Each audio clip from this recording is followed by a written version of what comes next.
Hey everyone, and welcome back to the channel. In today's Forza 7 video, we'll be showing you a tuning guide for the Formula 1 Ferrari 641. So it's in S-Class at 999 PI.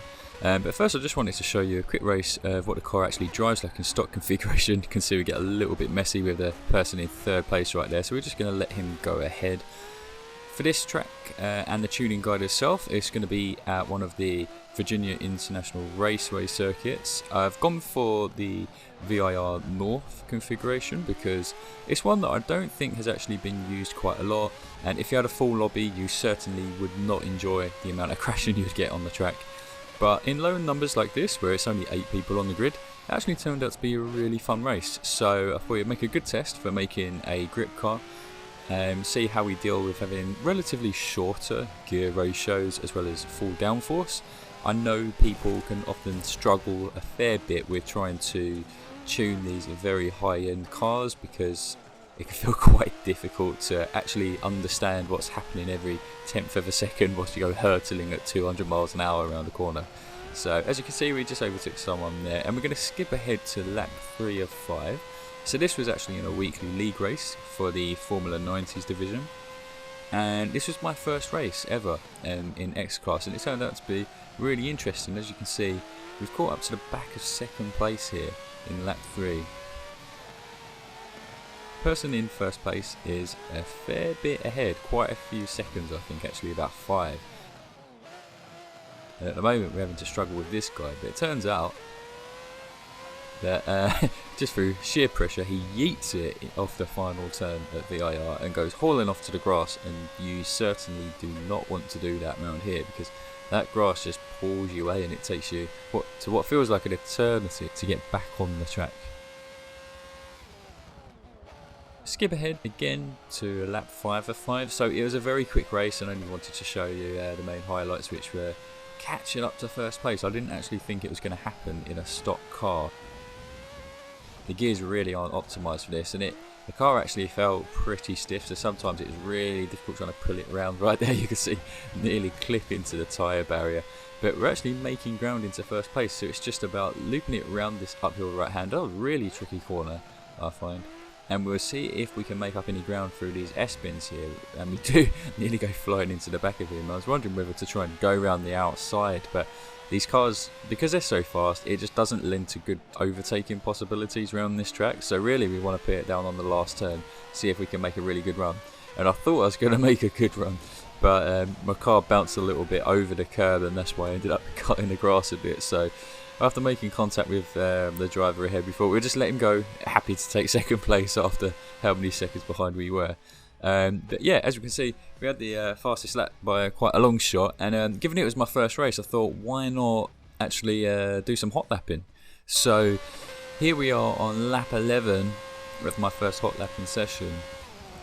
I was tinkering around with some gears a fair bit for the first few laps, and then I realised that I kind of hit a sweet spot, so just wanted to show off this lap where I actually get a world record. So really awesome stuff. You notice I got a little bit deep on that left hand turn, then kind of compensate with slower speed through this section, but still a world record's a world record, so really happy with it. It's my first ever one in X-Class, and that's why I was really eager just to make a tuning guide about it, show you guys how I approached this car, the amendments that I had made to make it a grip car. So because the way I see it is, if it does well around VIR North, which is nothing but just kind of hills and tight turns and incredibly fast S-bends, then it should work around other tracks that lend to the grip build in Formula 1. So as you can see, coming to the finishing line here, and it is a 103.3, so that puts us just a few tenths ahead, I think. Yeah, we look on the board, that's put us a bit clear, and we can see some familiar names up the top in X-Class, like Big Lemon, and I see him getting like top 12 or top 20 times on multiple tracks, and the same goes for quite a few of these people here. Some people using TCS, but I just personally found that I didn't need it. So with that said, we'll take a look into the tune. I'm just going to load it up right now for you. It is already shared and some people have been using it already, so that's great. Now it's time for us to tuck into how exactly it works. So in terms of the build, there's really not much that you need to do. When you go into the upgrade shop, it's just option to homologate, that's it.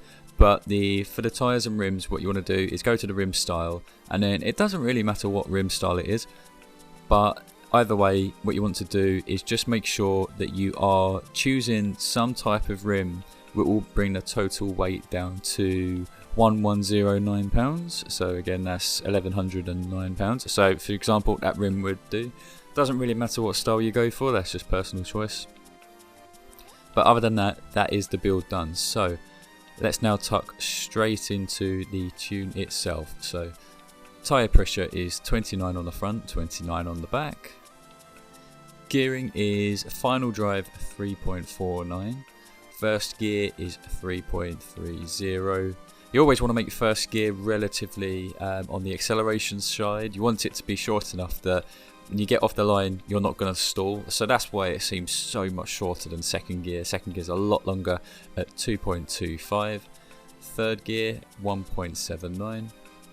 Fourth gear, 1.60. Fifth gear, 1.45. Sixth gear, 1.10. And seventh is 1.09. So sixth and seventh gear are pretty obsolete around VIR North. But you'd obviously need to have a sixth gear in case you're on faster tracks. Alignment, we have minus 1.6 on the front camber and minus 1.5 on the rear camber. Toe is 0.000, and front caster we have 5.5. It is initially at just 5.0, but I thought just bumping it up to 5.5 really helped the car feel a bit more settled whilst moving through the S-bends at VIR North, especially the ones after that uphill right-hander, because there are quite a few bumps across them S-bends, so it just helped with keeping the car a bit more settled. Anti-roll bars, we have the front 11.74, the rear 23.02, springs, the front 3126, the rear 356.8, ride height 2.2 on the front, the rear is 2.8. So we just wanted to raise the front ride height, otherwise there's a risk on the other tracks you might end up crashing into the curb, just the front axle bottoming out, and it'll make the car really skittish trying to go through some turns. Damping, we have the rebound stiffness put as 9.3, the rear is 9.3, the bump stiffness is 2.9, the rear is 2.9. These are, I wouldn't say I've spent loads of time tuning this part, that's why I kept these relatively neutral. But you might want to change them on other tracks if you're needing help with counteracting understeer or oversteer. And the downforce is just full aero, so front aero is £439 and the rear downforce is absolutely monstrous. It's £1,516 worth of downforce. And finally we have the braking balance at 49%. The braking force I put at 120. I think in Formula 1 or X Class in general, the brakes are so responsive anyway that you really don't need to be putting that high up. Personally anyway, that's what I think. I forgot, we have the differential. So acceleration we've put to 75% and the deceleration we've put to 20%. But wait, there's more. After setting that world record, I left it for a good day or so, decided to hop back in. I'm going to leave the video now for you just to watch that new world record, which has put us quite a staggering lead ahead of the other numbers. So hope you enjoyed this lap, and if you enjoyed the video, please click like and subscribe to the channel for more tuning guides and multiplayer gameplay on Forza 7. And I look forward to hearing any comments that you have, especially your views about this car or any recommendations on what you want to have as tuning video guides on this channel. So please comment below and we'll see you again in the next video.